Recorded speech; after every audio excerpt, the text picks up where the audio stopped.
Olá, você já ouviu falar dos midianitas? Esses povos que povoaram a região ali do mundo antigo, no período bíblico. Meu nome é Ricardo Alcântara e hoje eu quero falar um pouco mais desses povos midianitas aqui no nosso canal Academia da Palavra. Os midianitas eram primos de Israel que se tornaram, ao longo dos anos, seus inimigos. Imagine o vasto cenário do Oriente Médio há quase 4.000 anos. Caravanas de camelos cruzavam regiões áridas carregando especiarias, ouro, tecidos e incenso.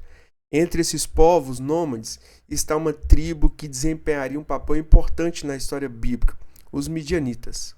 Mas quem eram eles? A história dos midianitas começa com um personagem muito conhecido das Escrituras: Abraão, o pai da fé, o pai dos hebreus, o pai dos filhos de Israel. Após a morte de sua esposa Sara, Abraão tomou por mulher Quetura. O livro de Gênesis registra que ela lhe deu mais 6 filhos, entre eles um homem chamado Midian. A leitura bíblica de Gênesis capítulo 25, verso 1 e verso 2 diz: Abraão tomou outra mulher e o seu nome era Quetura. E ela lhe deu à luz Zira, Joxã, Medã, Midian, Isbaque e Suá. Para preservar a herança de Isaac, o filho da promessa, o filho que Deus tinha prometido a Abraão, Abraão enviou os filhos de Quetura para as terras do Oriente, conforme podemos ver em Gênesis, no capítulo 25, nos versos 5 e 6. Porém, Abraão deu tudo o que tinha a Isaac, mas aos filhos das concubinas deu Abraão presentes e, vivendo ainda, separou-os de Isaac, seu filho, enviando-os para a terra do Oriente. Dessa forma, nasceu o povo midianita. Eles eram parentes dos israelitas. Ambos descendiam de Abraão. Em certo sentido, Israel e Midian eram povos da mesma família. Os midianitas se estabeleceram em regiões desérticas ao sul e a leste de Canaã, próximas ao Golfo de Acaba e à Península Arábica. Eram conhecidos por sua vida nômade, assim como a maioria dos povos árabes, criação de rebanhos e grande habilidade comercial. As rotas comerciais do Oriente passavam por suas terras. Seus camelos transportavam mercadorias por centenas de quilômetros. Por isso, os midianitas tornaram-se um povo influente, apesar de não possuírem grandes cidades ou impérios. É justamente em uma dessas caravanas que os encontramos pela primeira vez um episódio marcante da Bíblia. Quando os irmãos de José decidiram vendê-lo como escravo, foram mercadores midianitas que passavam pelo local, conforme a gente pode ver no livro de Gênesis, no capítulo 37, no verso 28. Passando, pois, os mercadores midianitas tiraram e levaram José da cova e venderam José por 20 moedas de prata aos ismaelitas. Curiosamente, o texto bíblico também chama esses comerciantes de ismaelitas, em outros versículos.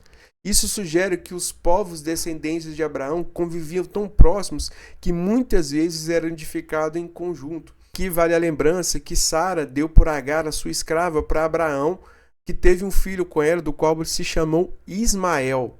Daí também a origem dos ismaelitas. Séculos mais tarde, outro personagem importante encontraria refúgio entre os midianitas.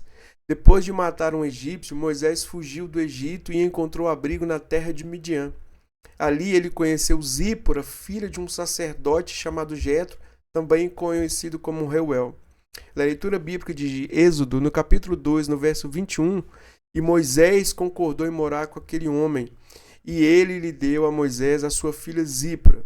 E foi em Midian que Moisés passou cerca de 40 anos de sua vida. Foi ali que ele aprendeu a vida no deserto, tornou-se pastor e recebeu experiências que o preparariam para liderar Israel em sua saída da escravidão do Egito. O próprio Jetro, em outro momento, demonstrou sabedoria e ajudou Moisés na organização do povo, conforme Êxodo 18, 24.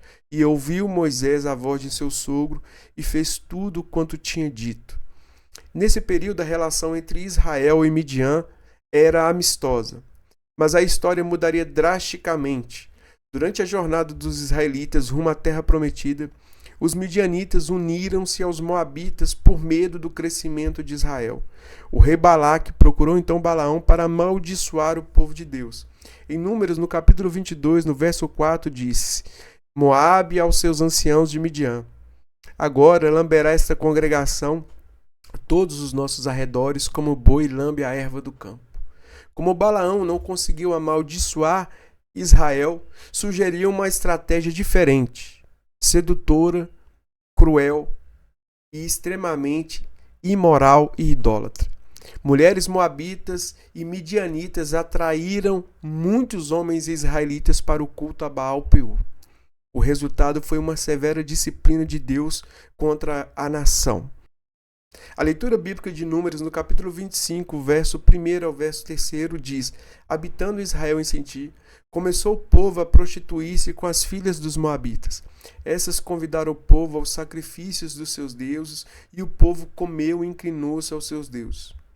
Como consequência, Deus ordenou uma campanha militar contra Midian.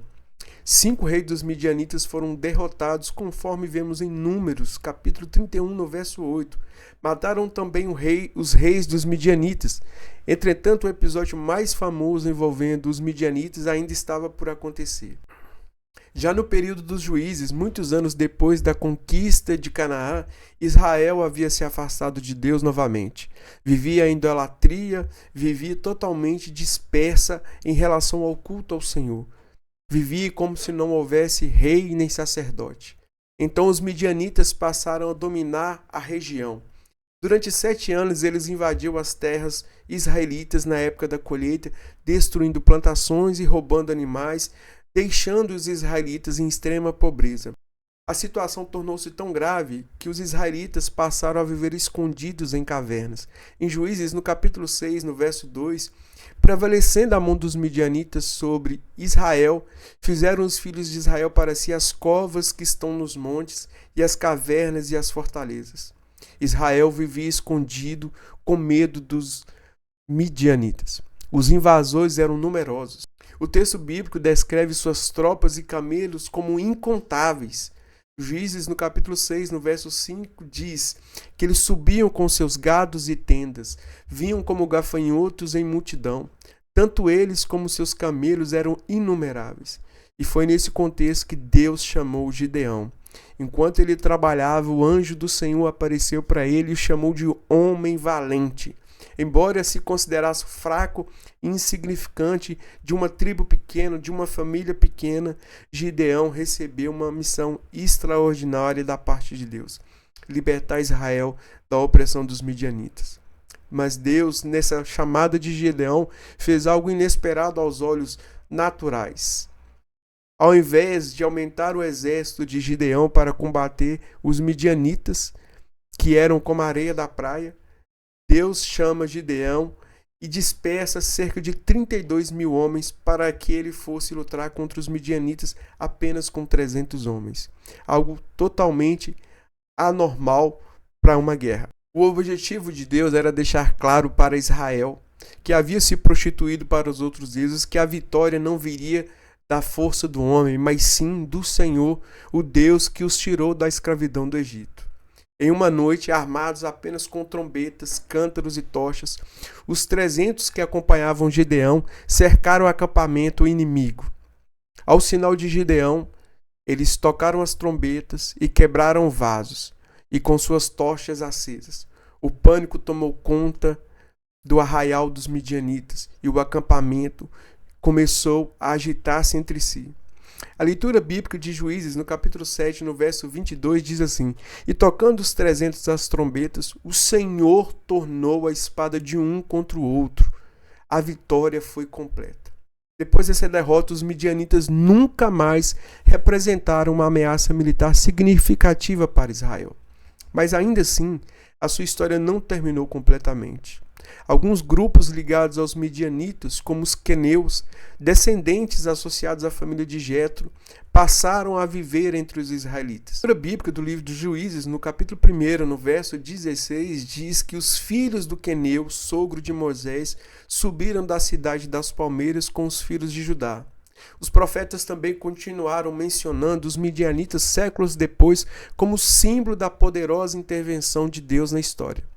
A derrota em Midian tornou-se um exemplo clássico de como Deus pode conceder vitória ao seu povo, mesmo diante de circunstâncias impossíveis.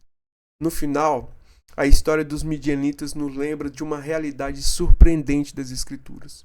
Povos que começaram como parentes próximos podem seguir caminhos completamente diferentes.